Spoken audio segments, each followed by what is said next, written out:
upang pakainin ng kanyang sarili ng walang sawang pagnanasa sa pansariling kaluwalhatian. Aray ko. Mamanlalim.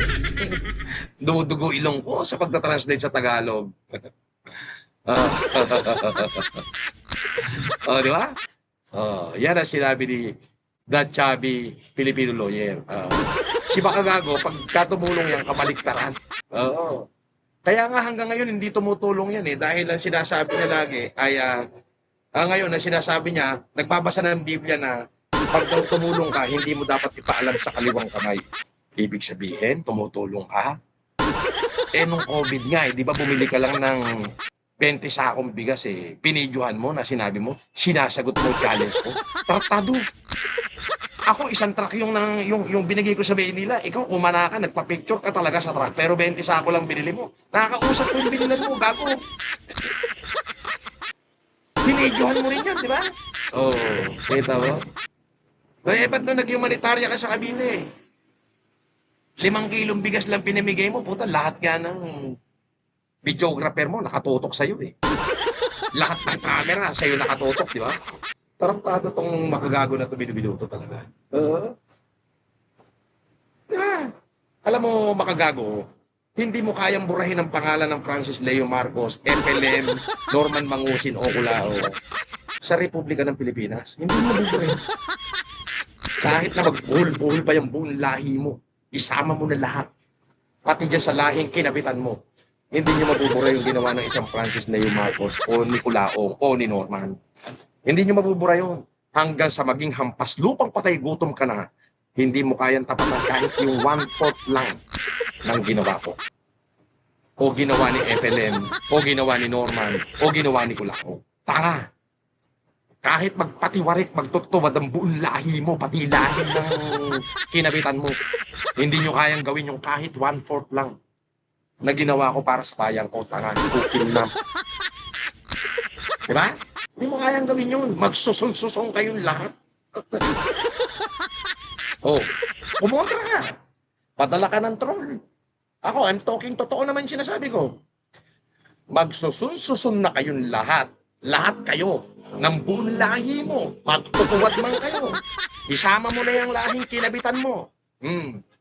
Kahit ibenta nyo lahat ng kaluluwa nyo kay Satanas, hindi sasapat. Maka hindi ka aabot sa 1/4 ng ginawa ko para sa bayan ko. Real talk yan. Boss, ano masasabi mo sa interview niya kay Pacquiao? Pakialam ko sa kanila. Kung ano yung binitawan ko salita noon, totoo yun. Sa akin lahat ng ebidensya, lahat ng papel, lahat ng kasuhan nasa akin. Hawak ko kasi nandun ako nung nagkakasuhan. Pero yun ay tapos na. Okay? Bakit kinakalkal nila? Sino ba nagkalat ng mga video na yan? Hindi naman ako. So dapat ang kasuhan nyo nagkalat ng video. Data Privacy Act yan. Di ba?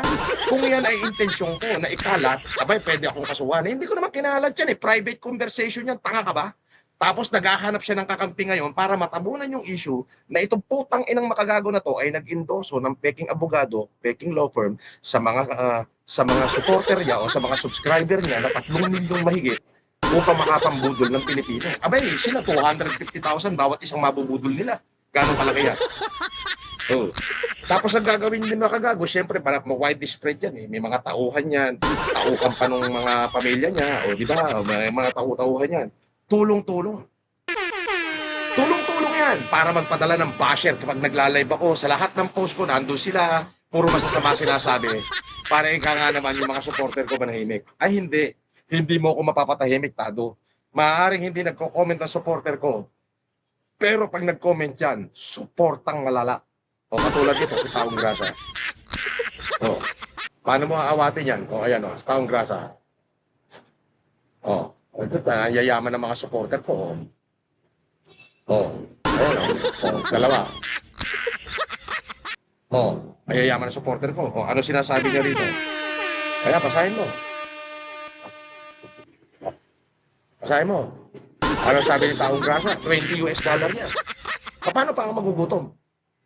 Instead of condemning Satan, MG has exalted and endorsed him to millions of his subscribers. The question, will forever hang over his head like the sword of Damocles. Ah, what's the quid pro quo? A half of his follower's soul. Oh, eto na. Quid pro quo, ha? Puti ka. Sadali. Eto, i-translate natin sa Tagalog.